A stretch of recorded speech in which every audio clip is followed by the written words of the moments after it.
السلام علیکم ورحمۃ اللہ وبرکاتہ۔ ناظرین کرام، پاکستان کی تاریخ میں بہت سے سیاہ دن دیکھنے کو ملتے ہیں جن کو دیکھ کے دل خون کے آنسو روتا ہے۔ انہی دنوں میں کل کا دن بھی شامل ہے کہ جب کراچی کی سرزمین پہ جامعہ ابی بکر اسلامیہ کے محتمم شیخ ضیاء الرحمن مدنی کو گلستان جوہر کے پارک میں واک کرتے ہوئے بے دردی کے ساتھ شہید کر دیا گیا ہے۔ اس ملک میں جنگل کا قانون کب تک چلتا رہے گا اور کب تک اہل سنت کے علماء اور اکابرین اور قائدین اپنی جانوں کے نذرانے پیش کرتے رہیں گے؟ کب تک ان کا خون اتنا سستا سمجھ کے بہایا جاتا رہے گا کہ انہیں کوئی پوچھنے والا نہیں ہوگا، انہیں کوئی سوال کرنے والا نہیں ہوگا؟ ناظرین کرام، ایسی کیا وجوہات ہیں کہ جب بھی اہل سنت پاکستان کی تاریخ میں کوئی بڑا اجتماع کرتے ہیں، جس اجتماع کا تعلق تحفظ عقیدہ ختم نبوت صلی اللہ علیہ وآلہ وسلم سے ہوتا ہے، جس کا تعلق ناموس صحابہ و اہل بیت رضوان اللہ علیہم اجمعین سے ہوتا ہے، اس بڑے اجتماع کے بعد کسی نہ کسی اہل سنت عالم دین کو اپنی جان کا نذرانہ دینا پڑتا ہے۔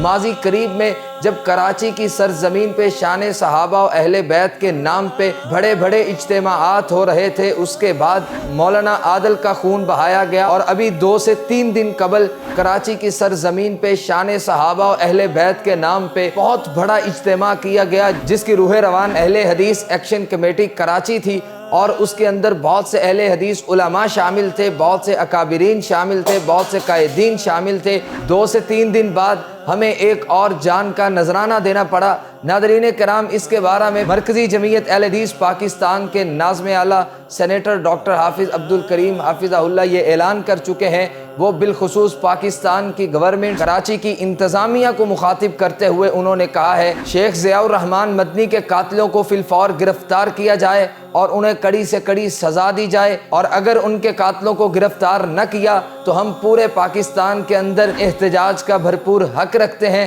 اور ہم انشاءاللہ اپنے اس حق کو استعمال کریں گے۔